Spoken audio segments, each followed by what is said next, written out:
This video is for anyone who's been using the ab wheel but has been finding that they've been experiencing lower back pain, or they simply don't have enough core strength to do a full range rollout.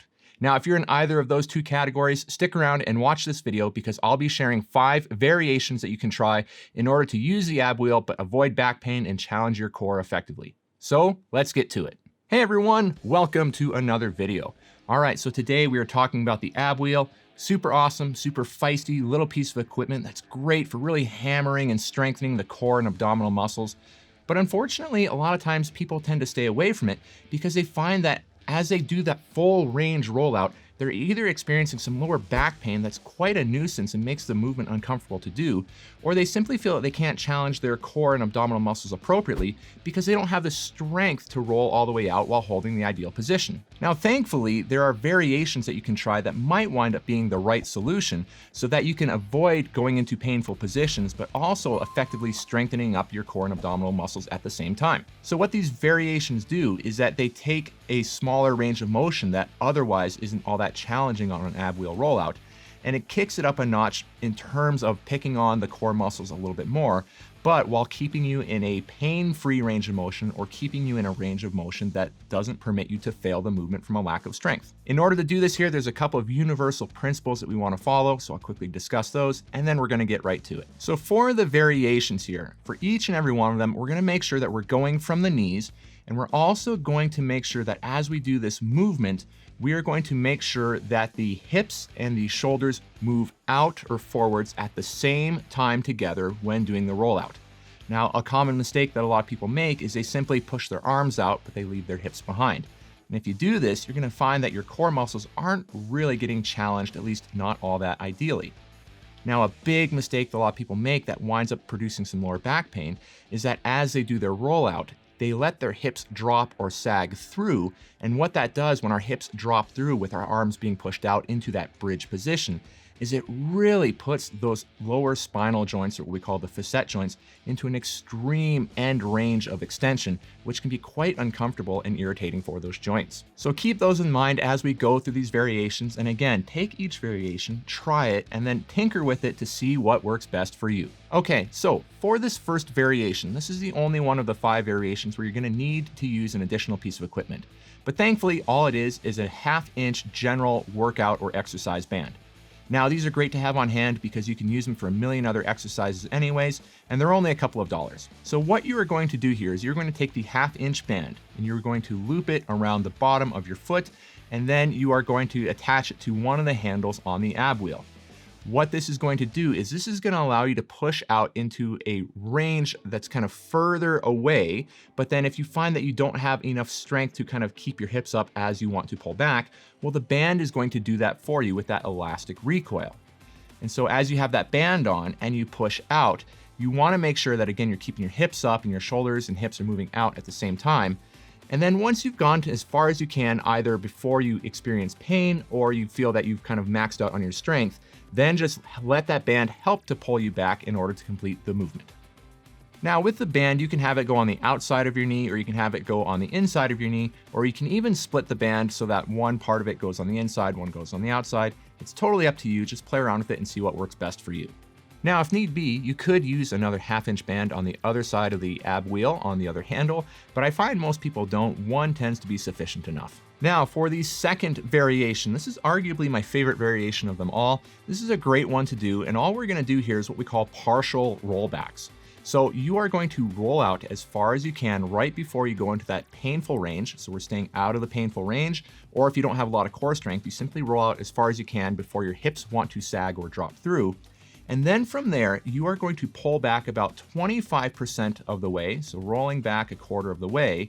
And then once you've rolled back approximately that far, you are then going to roll out to that end range position. And then you roll back in 25% of the way and back out and repeat. What we're doing here when this happens is we are providing continual tension for the abdominal and core muscles without giving them that little break or that time to shut off as we pull all the way back to the very starting position. So this continual time under tension is a great way to really challenge the core muscles without going into those painful ranges or without going into ranges where our core simply isn't strong enough to hold us in the ideal position. Now, a third variation that you can try is to simply do the ab rollout, where you're going to roll out as far as you can before going into that painful range. And then from there, you are simply going to just roll back really slowly. Rolling out really slowly and rolling in really slowly is kind of like trying to ride a bicycle at a really slow speed. The slower you go, the harder it tends to become. So with the ab wheel rollout, this is because doing the movement really slow takes much more time to complete, which is a longer time for those muscles to have to work and hold proper contraction.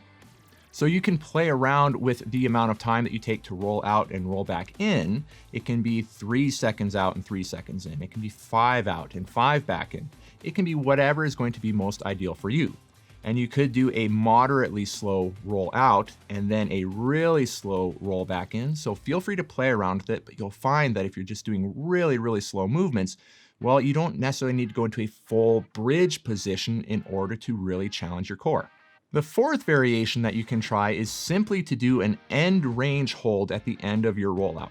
So you are going to roll out right up until, but not into, that painful range. And then from there, you're going to hold that end range, making sure you keep your hips up and your core and abdominal muscles tight. You're going to hold that position for anywhere from 3 seconds, 5 seconds, whatever you want it to be, and then roll back to the starting position. So this hold at the available end range of motion for you is what we call an isometric hold. It just means that the muscles are contracting and holding, but they're not actually producing any movement.